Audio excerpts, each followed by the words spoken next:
Yeah, hello there, ladies and gentlemen. This is Boone on the Boone Show. I'm coming to you live from my house because I have to leave for work soon. I technically don't have to leave for an hour, but I like to go in early, so I don't want to stay there till 8 or 7, I should say. Anyway, so I just watched the movie Lincoln. Have you seen the movie with Daniel Day-Lewis? Steven Spielberg made it. I'm pretty sure it won some Oscars back in the day. I just watched the movie Lincoln. And I had seen the movie before, and I love this movie. It's a great political movie. And obviously it's a movie, so there's probably some stuff exaggerated, but I know for a fact that the Democrats fighting hard against slavery was a true thing. And it was kind of, and like I said, it's depicted, it's a movie, so it tries to make it interesting, but at the same time, I feel like this movie had to have been a little tame on its language compared to what they probably actually said to black people and stuff like that. But I was just watching this movie, and the Democrats were busy bashing the blacks, saying that they weren't treated equally by God, and to pass the amendment to abolish slavery would be against God's will, because black people are not equal in God's eyes, because they were created differently for a reason to be treated like trash by white people, basically. And it's just funny how the tables have turned from it's black people that vote Democrat all the time now. When back in the 1800s, it was the Democrats who ran the South, who ran the Confederate states, and it was the Republicans who were the bad guys to the people who wanted to keep slavery. And nowadays, you got liberals, Democrats, modern-day Democrats, calling Republicans racist. So does that make any sense? The tables have turned a lot. Things have changed a lot, and it's weird. I don't know. I don't even know how to say it. It's really fucking weird. I don't know, man. I'm trying to wrap my brain around it. And if you bring this argument up to a liberal or something like that, you bring this argument up ever, it's ignored. Nobody cares about the past, but people only care about the past and it benefits them. They care about the past because apparently white people treated slaves like crap, and we had slavery and this and that. People care about it then. Nobody cares about the fact that it was the Democrats who were against abolishing slavery. They only care about the fact that they were treated poorly. And I also want to touch base on guns again. I always do that. So I went to Fleet Farm yesterday to get my car's fixed. My tires replaced. We were in the store for about 45 minutes or longer, and there was a guy at the gun area long before we got there who was buying an AR-15. And I don't have a problem with AR-15s like most people do because I'm not stupid and I know a thing or two about guns. I'm not an expert on guns, but I know a thing or two. So this man was talking about how annoyed he was because he didn't seem like he said he didn't think the employee knew what he was doing because whatever.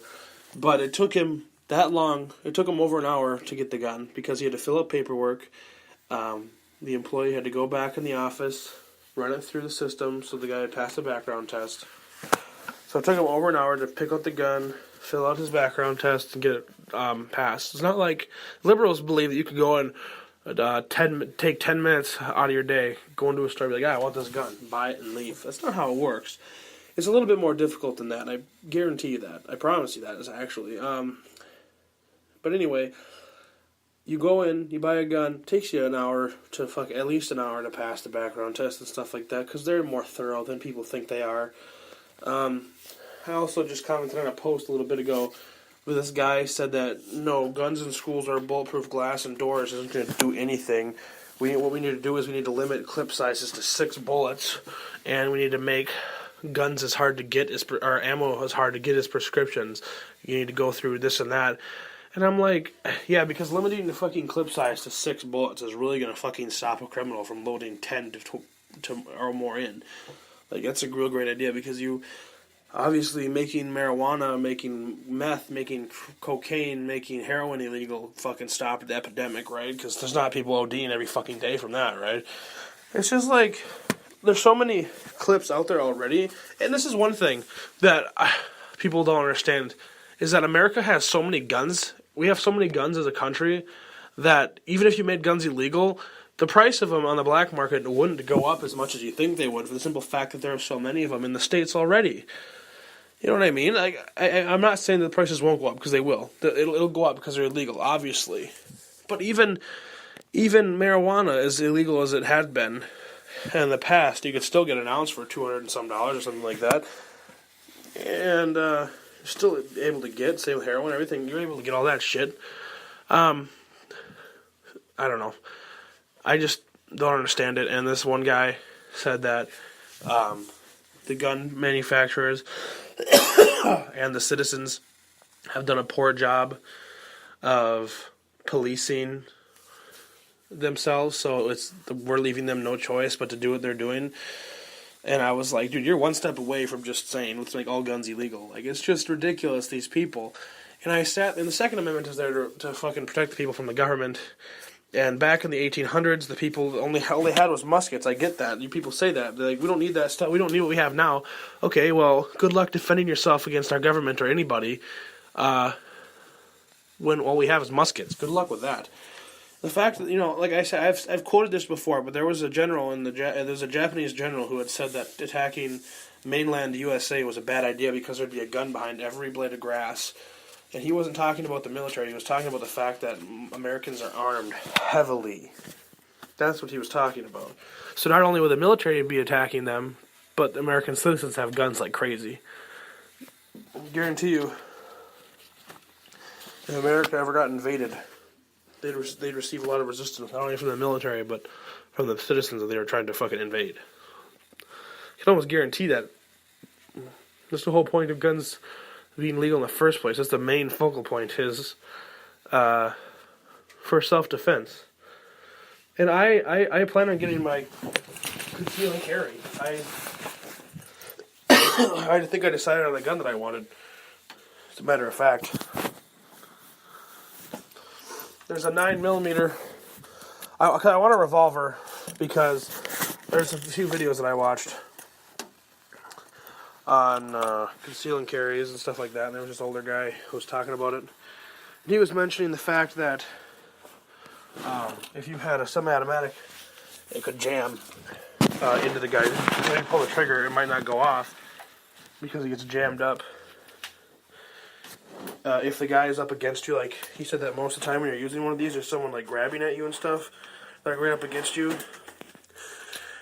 He said that if you get caught up like that, you have to push the gun into his body, or it's up in his body. The thing is going to get hit, or going to go back, and you're not going to be able to pull the trigger. But the revolver is not going to have that problem. But I'm not going to get like a fucking cowboy revolver, like a fucking 45. I found a nice little 9mm revolver at Fleet Farm that I would like to get, and get my conceal and carry with. And it's not like I want to bring my gun around so I can be like, here, I got a gun, I'm cool. It's more the fact that I don't have a gun on me or in my car, because I'd rather be safe all the time. I'd rather not need it and have it than not have it and need it. And I'm not even saying that having a gun guarantees my safety. That's not even what I'm saying. Like, I can't promise you that my conceal and carry is going to keep me alive if someone comes and starts shooting up the place, you know what I mean? But all I can say is that at least if I have the option of a gun, it makes me feel more comfortable. Because if someone comes up to me, I can rip that out. And I can at least try to protect me and my family.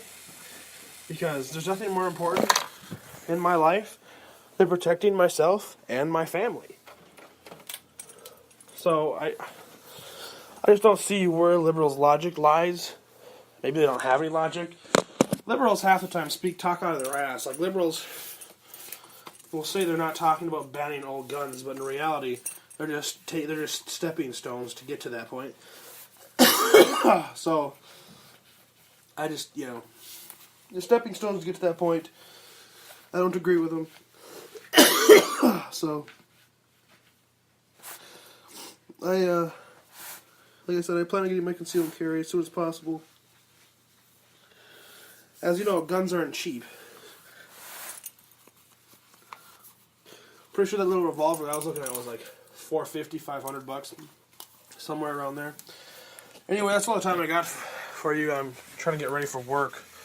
I'm gonna go fucking finish up some Minecraft stuff. Oh yeah, by the way, anyone that's actually interested in it, they might not be interested in my RPG MMO server coming up. We're going to release it on March 30th. I think it was 30th. Yeah, 30th at 5 p.m. Central Time. So if you want to start playing, it's the time. We're going to be open every day. 24 hours after that. So, yeah, have a wonderful day, and I'll talk to you later, bros.